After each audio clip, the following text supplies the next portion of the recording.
आजकाल सुमितचा हट्टीपणा वाढतच चालला. आज काय तर त्याला पिझ्झाच खायचा होता. तर मग लगेच आम्ही पोहोचलो डॉमिनोजमध्ये. आता नेहमी नेहमी हट्ट पूर्ण नाही करत, पण कधी कधी करावाही लागतो. म्हणून मग आम्ही अहोनी आम्हाला इथे आणून सोडलं आणि ते काही आलेच नाही पिझ्झा खायला. तर बोलले की तुम्ही खाऊन घ्या आणि मला एक काम आहे, मी करून येतो. मग आम्ही तेव्हापर्यंत तिथेच थांबलो आणि दोघं भावांनीच मिळून मग ऑर्डर दिली. त्यांना जे पाहिजे होता तो पिझ्झा घेतला आणि चालू होतं आमचं मग वेटिंगवर. मी तर बाबा निवांत बसली.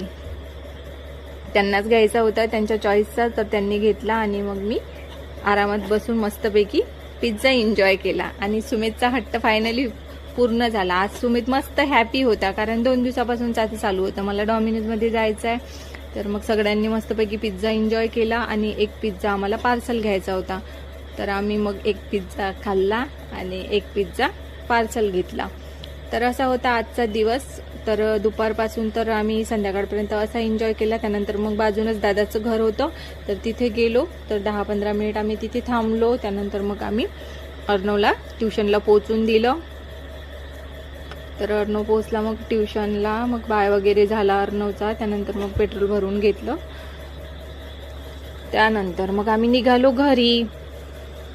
घरी जाऊन कामं माझी वाट पाहत होते. तर मग सगळ्यात महत्त्वाचं काम होतं भाजीपाला. मग नंतर फ्रेश असा भाजीपाला घेतला आणि टमाटर बघा किती छान आहे. मग फायनली आली मी माझ्या अवतारात आणि मस्तपैकी आज काही दुधाचा चहा घ्यायचा नव्हता, म्हणून मग काळी चाय बनवली मस्त गुळाची आणि मस्तपैकी माझ्या गार्डनमध्ये बसून एन्जॉय केला आणि अहोना पण दिला. तर असा होता आजचा मिनी ब्लॉग. कसा वाटला कमेंट करून नक्की